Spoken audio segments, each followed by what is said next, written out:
अस्सलामुअलैकुम। क्या हाल चाल है बच्चों।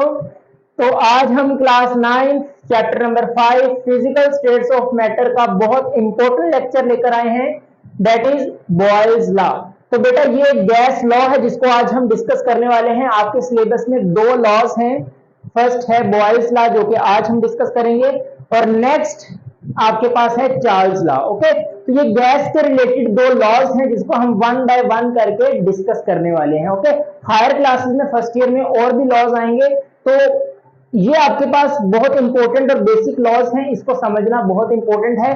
तो आइए इसको समझते हैं कि बॉयल्स लॉ एक्चुअल में आपके पास है क्या। तो हेडिंग लगाते हैं बॉयल्स लॉ।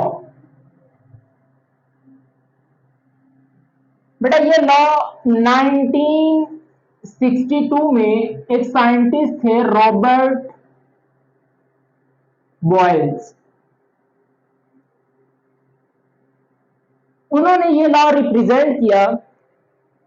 सबसे पहले आप याद रखिए कि बेटा गैस लॉ को, कोई भी आपके पास गैस लॉ हो, चाहे वो बॉयल्स लॉ हो चाहे वो चार्ल्स लॉ हो, ओके, किसी भी लॉ को एक्सप्लेन करने के लिए बेसिकली आपको तीन चीजों की जरूरत पड़ेगी। ओके, बेसिकली चार होती हैं आपके पास। वो कौन कौन से फैक्टर्स, वो कौन कौन से हैं? तो सबसे पहले बेटा आपके पास pressure, volume, temperature and number of moles. Okay, इन चारों फैक्टर्स को लेकर हम गैस के लॉज को डिफाइन करेंगे, उनके रिलेशनशिप को स्टडी करेंगे, ठीक है। लेकिन आपके सिलेबस में नंबर ऑफ मोल्स को इतना यूज नहीं किया गया। प्रेशर, वॉल्यूम और टेम्परेचर, इन तीनों फैक्टर्स को लेकर बॉयल्स लॉ और चार्ल्स लॉ को एक्सप्लेन कर दिया गया, ठीक होगा ना। लेकिन आप याद रखेंगे कि किसी भी गैस के लॉ को एक्सप्लेन करने के लिए आपको चार चीजों की जरूरत पड़ती है, that is the pressure of gas, volume of gas, temperature of gas and number of moles. Okay, तो आइए स्टार्ट करते हैं। अभी जो है वो आप नंबर ऑफ मोल्स को अगर आप काट भी दें तो कोई इशू नहीं, लेकिन फर्स्ट ईयर में आपको इसको पढ़ना पड़ेगा। अभी प्रेशर, वॉल्यूम और टेम्परेचर को लेकर हम बॉयल्स लॉ को एक्सप्लेन करेंगे। Okay, very good. अच्छा, अब सबसे पहले क्वेश्चन ये है कि सर बॉयल्स का लॉ क्या है? जो रॉबर्ट बॉयल्स ने ये लॉ दिया है उसने कहा क्या? बेटा रॉबर्ट बॉयल्स ने ये कहा कि the volume of given mass of a gas is inversely proportional to the applied pressure at constant temperature। तो देखिए जो तीन चीजें आपने पकड़ कर रखनी है, यहां पर मैं इसको साइड पर लिख देता हूं। प्रेशर है, वॉल्यूम है और टेम्परेचर है। ओके, इन तीनों फैक्टर्स को लेकर हम जो है वो बॉयल्स लॉ को एक्सप्लेन करेंगे। ओके, अब बॉयल्स लॉ ने क्या कहा? The volume of given mass of gas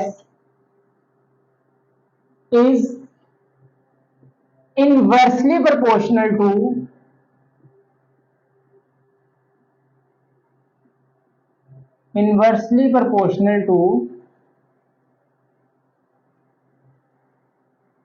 applied pressure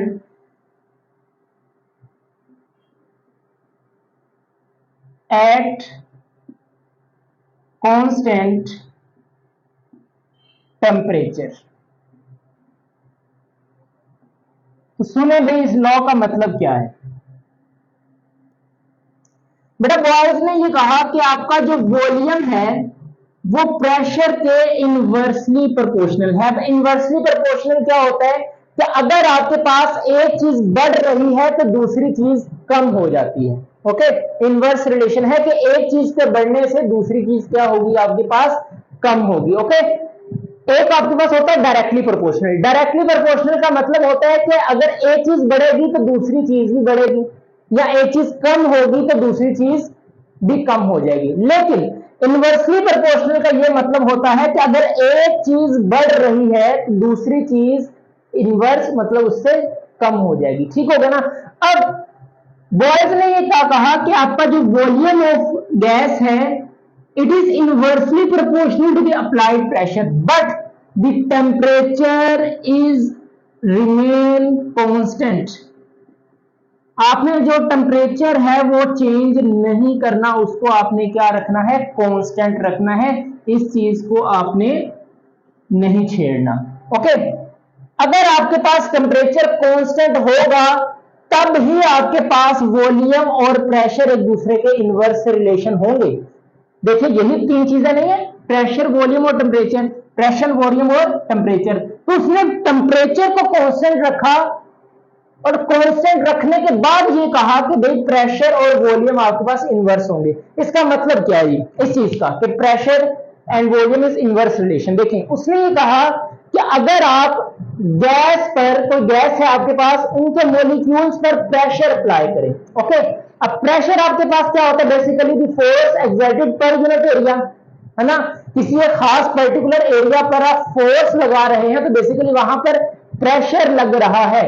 तो उसने कहा कि जैसे जैसे आप गैस के मॉलिक्यूल्स पर प्रेशर लगाते जाएंगे आपका वॉल्यूम कम होता जाएगा। ठीक है, मतलब कि प्रेशर बढ़ता गया और वॉल्यूम आपके पास कम होता गया। इसको हम इस चीज को प्रूफ भी करेंगे आपको इसकी एक्सपेरिमेंटल वेरिफिकेशन पे, लेकिन अभी इसकी मैथमेटिकल फॉर्म समझे कि इसने कहा कि आपका जो प्रेशर और वॉल्यूम इनवर्स रिलेशन, मतलब प्रेशर अगर आप बढ़ाते जाएं तो आपका वॉल्यूम बेटा कम हो जाएगा, या अगर आप प्रेशर कम कर दें तो वॉल्यूम आपका क्या होगा, इंक्रीज हो जाएगा, एक दूसरे के इनवर्स रिलेशन। हाँ, आपको मैं बहुत सिंपल सी एग्जांपल देता हूं। आपके पास बालून है, आप इसको घर में भी ऑब्जर्व कर सकते हैं। ओके, आप क्या करें कि जो बालून है आपके पास उसके अंदर हवा फिल करें। हवा फिल करने के बाद देखेंगे कि बालून आपका बिल्कुल स्फेरिकल है। ठीक है, हर जगह से उसकी इक्वल शेप है। लेकिन आप क्या करें कि बालून में बबल हवा फिल करने के बाद उसको क्या करें, उस पर प्रेशर अप्लाई करें, उसको कंप्रेस करें। अब जैसे ही उस पर कंप्रेस करेंगे तो बेटा वो क्या होगा, सुकड़ना शुरू हो जाएगा, उसका वॉल्यूम कम होना शुरू हो जाएगा। ठीक है, अब हमने पढ़ा है कि गैस आर कंप्रेसिबल, गैसेस क्या होती है, कंप्रेसिबल हो जाती हैं, दब जाती हैं। अब जैसे आप उस पर प्रेशर अप्लाई करते जाएं उसका वॉल्यूम क्या होता जाएगा, कम होता जाएगा। या आपको ये मैं एक और इमेज यहां पर शो कर रहा हूं, आप इसकी हेल्प से भी समझ सकते हैं कि देखें जब आपका लो प्रेशर है तो लो प्रेशर से क्या है कि अभी गैस के मॉलिक्यूल दूर दूर हैं। ओके, लेकिन जैसे ही आपने हाई प्रेशर किया, हाई प्रेशर का मतलब प्रेशर को बढ़ा दिया, अब प्रेशर बढ़ाया तो गैस के मॉलिक्यूल दब गए, तो डेफिनेटली उनका वॉल्यूम भी आपके पास क्या हो गया, कम हो गया। इस चीज को अगर मैं रेस करूं तो देखो आप यहां पर देख सकते हैं कि प्रेशर आपने हाई किया, लो से हाई प्रेशर किया तो उसका वॉल्यूम भी क्या हो गया, कम हो गया। तो बेटा यही आपके पास बॉयल्स लॉ है, provided temperature remain constant. Temperature को नहीं छेड़ना, टेम्परेचर आपने कम या ज्यादा नहीं करना। अगर आप टेम्परेचर कम या ज्यादा करते हैं तो ये लॉ फिर आपके पास वैलिड नहीं रहता, ये चीज आपने ख्याल रखनी है।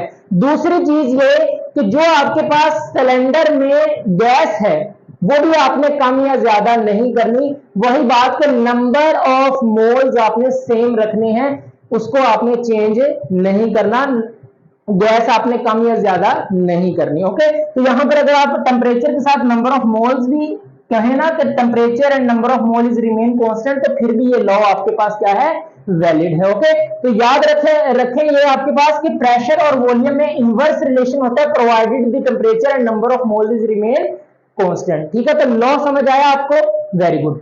अच्छा, अब प्यारे बच्चों एक मुझे बात बताओ कि यहां पर चाहे फिजिक्स हो चाहे केमिस्ट्री हो, जब भी आप प्रोपोर्शनैलिटी का साइन खत्म करते हैं तो वहां पर एक कांस्टेंट आता है कि नहीं। देखिए इसको मैं दोबारा इसकी मैथमेटिकल फॉर्म लिखने लगा हूं। हमने अभी क्या बात की कि the volume of given mass of a gas is inversely proportional to the applied pressure provided the temperature and number of moles remain constant. यही बात की हमने।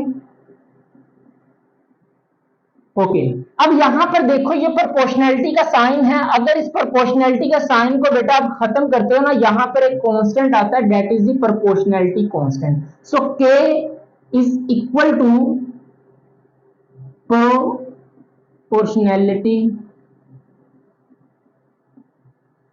कांस्टेंट। ओके, ये आपके पास कांस्टेंट है। अच्छा, अगर मैं आपसे कहूं बेटा इस कांस्टेंट की वैल्यू क्या है, अगर आप कांस्टेंट की वैल्यू फाइंड करना चाहें तो आप क्या करें कि यहां पर देखिए ये प्रेशर आपके पास इधर डिवाइड हो रहा है, जब ये इक्वलिटी के दूसरी तरफ जाएगा तो क्या होगा, मल्टीप्लाई हो जाएगा, P V is equal to K. तो ये आपके पास एक रिलेशन आता है आपके पास कि प्रेशर और वॉल्यूम आपके पास जब भी इनका प्रोडक्ट लेंगे तो आपके पास हमेशा उसका एक कांस्टेंट वैल्यू आएगा। तो बॉयज लॉ की सेकंड डेफिनेशन आपके पास ये बनती है कि the product of pressure and volume of given mass of a gas is constant at constant temperature। Okay, temperature को कांस्टेंट रखते हुए जब भी आप प्रेशर और वॉल्यूम को आपस में मल्टीप्लाई करेंगे तो आपके पास एक कांस्टेंट वैल्यू आएगी। बेटा याद रखें इस चीज को, चाहे उर्दू में लिखने के, जब भी दो चीजें आपस में मल्टीप्लाई हो रही हो ना तो उनमें हमेशा इनवर्स रिलेशन होता है, उनमें हमेशा इनवर्स रिलेशन होता है। फॉर एग्जांपल आप ना फिजिक्स में पढ़ के आते हैं मोमेंटम, उसका फॉर्मूला आपके पास क्या होता है, P is equal to M V. Okay, ये मोमेंटम का फॉर्मूला आपने समझाने के लिए आपको बात बताने लगा हूं कि यहां पर देखिए ये मोमेंटम है P is equal to M V. अब यहां पर भी देखो कि मास और वेलोसिटी में क्या है, इनवर्स मल्टीप्लाई हो रहा है। अब मैंने कहा जब भी दो चीजें आपस में मल्टीप्लाई होंगी उनमें हमेशा इनवर्स रिलेशन होगा। तो यहां पर भी देखो मास और वेलोसिटी क्या है, मल्टीप्लाई हो रही है, इनमें भी इनवर्स रिलेशन होगा। जैसे फॉर एग्जांपल बेटा आपके पास एक कार है, एक आपके पास ट्रक है। ओके, मैं आपसे पूछूं कि कार और ट्रक में किसकी वेलोसिटी ज्यादा है, कौन जल्दी मूव करेगा, किसकी स्पीड ज्यादा है, तो आप कहेंगे सर कार की, है ना। अब देखें आपके पास कार जो है उसका मास कम है, वेलोसिटी ज्यादा है ना। देखो इनवर्स रिलेशन होगा कि नहीं, ऐसे। अब जो कार है उसका मास कम है, वजन हल्की है, ट्रक इतना वजनी होता है, कार उसकी बनिस्बत क्या होती है, हल्की होती है ना। तो कार जो है आपकी उसका मास कम है लेकिन उसकी वेलोसिटी ज्यादा होती है, तो इनवर्स रिलेशन हुआ कि मास कम है तो वेलोसिटी ज्यादा। अच्छा जो ट्रक है उसकी बात करें, देखो ट्रक का मास ज्यादा होता है, ट्रक का वजन ज्यादा होता है ना, इतने इतने बाई व्हीलर ट्रक होते हैं बड़े बड़े, वो बड़े स्लो चलते हैं ना, तो मास उसका ज्यादा लेकिन उसकी वेलोसिटी आपके पास क्या होती है, इसी वजह से कम होती है। तो याद रखें जब भी दो चीजें आपस में मल्टीप्लाई होंगी उनमें हमेशा इनवर्स रिलेशन पाया जाएगा। तो यहां पर भी देखें आपके पास प्रेशर और वॉल्यूम जो है इनमें मल्टीप्लीकेशन है, तो ये आपके पास इनवर्स रिलेशन, और यहां से भी आप इसको देख सकते हैं। So the product of pressure and volume at constant temperature is always constant. Okay, अच्छा अब देखिए बेटा आपके पास लेट्स सपोज आपके पास आपने ये एक सिलेंडर है, इसको अब मैं डायग्राम से आपको समझाने लगा हूं, और एक आपके पास ये है, ठीक है।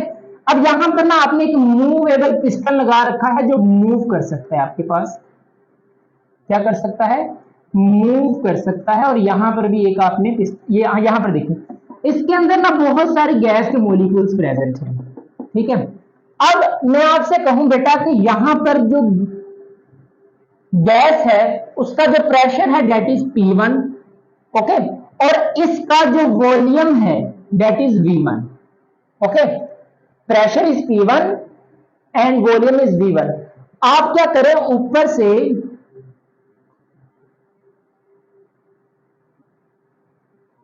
प्रेशर और अप्लाई कर दें, मतलब वो मूवेबल पिस्टन है तो आप ऊपर से प्रेशर करें, तो होगा क्या कि ये पिस्टन नीचे मूव करेगा तो ये हो जाएगा।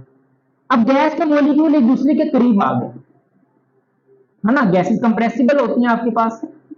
तो देखिए जैसे ही आपने ऊपर से प्रेशर अप्लाई किया तो ये क्या हो गया, दब गया नीचे, ठीक है। अब यहां पर जो प्रेशर है दैट इज P2, चेंज हो गया, P1 से P2 हो गया, और इसका वॉल्यूम भी नया हो गया that is V2।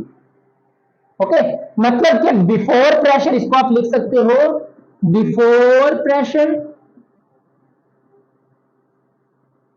And it is after pressure. तो बिफोर प्रेशर आपका जो प्रेशर था वो P1 था, वॉल्यूम V1 था। आफ्टर प्रेशर आपके पास इसका प्रेशर P2 हो गया, वॉल्यूम V2 हो गया। इसको आप कहेंगे इनिशियल प्रेशर, इसको आप कहेंगे इनिशियल वॉल्यूम।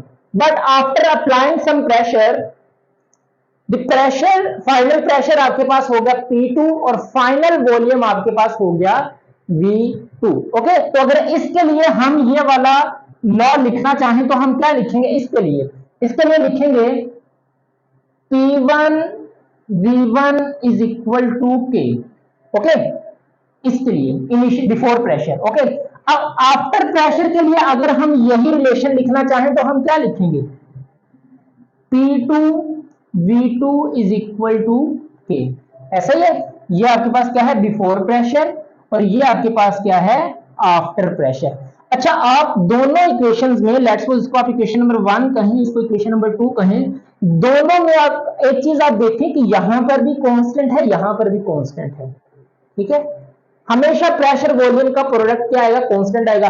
ये देखिए यहां पर क्या है, इनकी राइट हैंड साइड सेम है, तो बेटा अगर राइट हैंड साइड इनकी सेम है तो डेफिनेटली इनकी लेफ्ट हैंड साइड भी क्या होगी। तो हम यहां पर ये आपके पास सेम है, ये कट गया तो आपके पास क्या रिलेशन बनेगा, P1 V1 is equal to P2 V2। Okay, तो ये आपके पास रिलेशन बना इसका, P1 V1 is equal to P2 V2। Okay, तो ये आपके पास बॉयल्स लॉ था जिसको हमने एक्सप्लेन किया। ओके, तो एक दफा मैं जल्दी से रिवाइज करूं, फिर इसके हम एक्सपेरिमेंटल वेरिफिकेशन की तरफ मूव करते हैं। हमने बात की कि बॉयल्स ने एक लॉ दिया जिसमें उसने कहा कि volume of given mass of a gas is inversely proportional to the applied pressure at a constant temperature. मतलब कि अगर आप किसी गैस के मॉलिक्यूल पर प्रेशर अप्लाई करते जाएं तो उसका वॉल्यूम क्या हो जाएगा, कम हो जाएगा। तो ये हमने इसका लॉ लिखा, टेम्परेचर और नंबर ऑफ मोल्स को हमने कांस्टेंट रखा, इस प्रोपोर्शनैलिटी के साइन को खत्म किया तो यहाँ पर आई कांस्टेंट आया K। अब अगर K की वैल्यू फाइंड करना चाहें तो प्रेशर इधर डिवाइड हो रहा है, दूसरी तरफ जाएगा तो क्या हो जाएगा, मल्टीप्लाई। तो हमारे पास एक रिलेशन आया कि PV is equal to K। Okay, फिर हमने दो सिलेंडर्स को लेट किया कि यहां पर इसका जो इनिशियली आपके पास बिफोर प्रेशर आपके पास क्या है कि इसका प्रेशर P1 है, वॉल्यूम V1 है, लेकिन जैसे ही आपने प्रेशर अप्लाई किया तो इसका प्रेशर चेंज होकर P2 हो गया और इसका वॉल्यूम क्या हो गया, V2। तो इन दोनों सिलेंडर्स के लिए अगर हम बेटा ये वाली इक्वेशन लिखना चाहें तो क्या लिखेंगे, इसके लिए P1 V1 is equal to K, इसके लिए P2 V2 is equal to K। अब देखा कि दोनों के जो राइट हैंड साइड है वो सेम है, अगर राइट हैंड साइड सेम है तो उनकी लेफ्ट हैंड साइड्स भी आपके पास क्या होती हैं, सेम होगी। तो फिर आपके पास क्या बनेगा, P1 V1 is equal to P2 V2। Okay, तो आइए अब बात करते हैं इसकी एक्सपेरिमेंटल वेरिफिकेशन की। क्या हम जो ये कह रहे हैं कि प्रेशर और वॉल्यूम इनका प्रोडक्ट हमेशा कांस्टेंट के इक्वल आएगा। एक्सपेरिमेंटल वेरिफिकेशन में यही प्रूव करेंगे कि हमने कहा कि प्रेशर और वॉल्यूम का जो प्रोडक्ट है वो हमेशा कांस्टेंट के इक्वल आएगा। क्या ये बात सच है या नहीं, अगर सच है तो कितने परसेंट सच है। ओके, तो ये आपके पास बॉयल्स का लॉ था, उसने कहा कि आप प्रेशर ऑफ गैस बढ़ाते जाएं, आपके पास वॉल्यूम क्या होता जाएगा, कम होता जाएगा। Okay, pressure volume is equal to K, इस बात को हम प्रूव करने वाले हैं। ओके, अब बेटा बॉयल्स ने क्या किया एक्सपेरिमेंटल वेरिफिकेशन में, इसने ना 4 सिलेंडर्स लिए। ओके, 4 क्या लिया आपके पास, सिलेंडर लिए। यहां पर मैं इसको बहुत खूबसूरत सा करके डायग्राम शो करूंगा आपके, ये वाला, ठीक है। अच्छा, और इसके अंदर जो है ना वो गैस के मॉलिक्यूल्स हैं, मतलब इसके अंदर गैस फिल की हुई है और यहां पर एक प्रेशर लगा रखा है, मतलब ऊपर रखा हुआ है उसका इनिशियल प्रेशर। ओके, अब ये यहां पर जो पिस्टन है दैट इज मूवेबल पिस्टन, मतलब इसको अगर मूव करवा सकते हो अप और डाउन, आप इसको लेकर जा सकते हो, ठीक है। अच्छा, स्टार्टिंग पर क्या किया बेटा कि यहां पर जो इस के अंदर जो प्रेशर है वो आपके पास है P1 और ये जो वॉल्यूम है आपके पास इसका जो वॉल्यूम है दैट इज V1। ओके, अच्छा, जब बेटा आपके पास इसने प्रेशर रखा यहां पर 2 atm, प्रेशर आपका है कितना, 2 atm, तो जब बेटा प्रेशर 2 atm था तो आपका वॉल्यूम था यहां पर 1 डेसीमीटर क्यूब। मतलब ये उसने एक्सपेरिमेंट किया, आप ये वैल्यूज ऐसे ही याद रखेंगे। ओके, स्टार्टिंग पर उसने प्रेशर कितना रखा, 2 atm, और इसको आप यहीं पर ही कह लें, आप कंफ्यूज ना हो, इसका प्रेशर P1 और इसका वॉल्यूम V1। तो प्रेशर 2 atm तो वॉल्यूम कितना हो गया, 1 डेसीमीटर क्यूब। फिर इसने क्या किया कि इसने प्रेशर को इंक्रीज कर दिया। इसने प्रेशर इंक्रीज करके ना 2 एटीएम की जगह 4 एटीएम कर दिया। अब यहां पर P2 जो प्रेशर होगा that is equal to 4 ATM. तो यहां पर देखो जैसे ही ये प्रेशर लगा वॉल्यूम आपके पास क्या हो गया, कम हो गया। पहले इसका वॉल्यूम ये था, अब इसका वॉल्यूम कितना हो गया, ये हो गया और डिक्रीज हो गया। प्रेशर के बढ़ाने से वॉल्यूम आपका कम हो गया। तो यहां पर जो गैस के मॉलिक्यूल्स हैं वो एक दूसरे के करीब आ गए। तो इस वक्त जो वॉल्यूम था V2 that is equal to 0.5 decimetre cube. तो देखिए प्रेशर 2 से हुआ 4, तो वॉल्यूम 1 से होगा 0.5। मतलब प्रेशर बढ़ा, वॉल्यूम आपके पास क्या हो गया, कम हो गया। अच्छा ये अभी भी नहीं रुका, इसने फिर क्या किया, प्रेशर फिर बढ़ा दिया। इसने प्रेशर 4 एटीएम से 6 एटीएम कर दिया।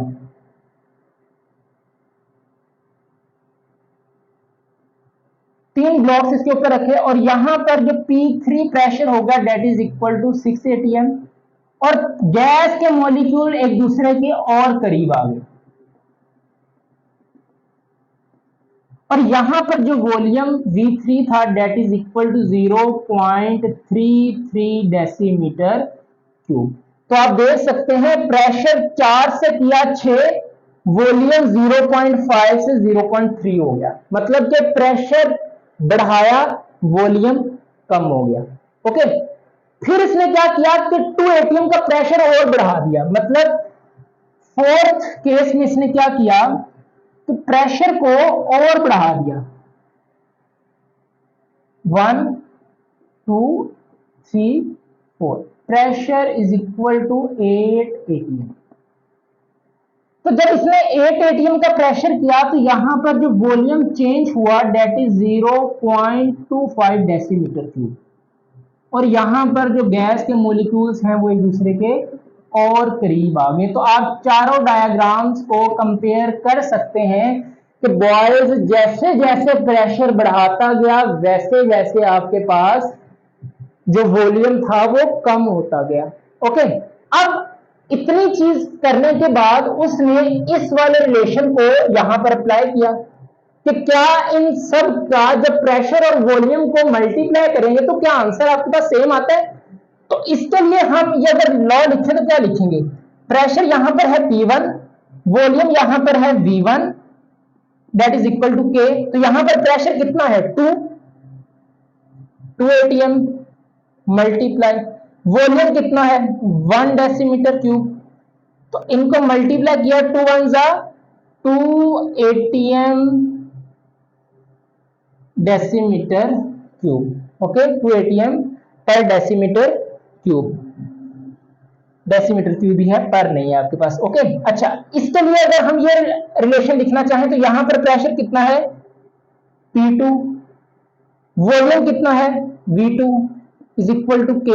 अब यहां पर प्रेशर कितना है 4 एटीएम मल्टीप्लाई वॉल्यूम कितना हो गया था चेंज होके 0.5 डेसीमीटर क्यूब। अब बेटा इनको आप मल्टीप्लाई करें कैलकुलेटर पे या इसको आप ऐसे भी कर सकते हैं कि 0.5 को 1/2 लिख सकते हो।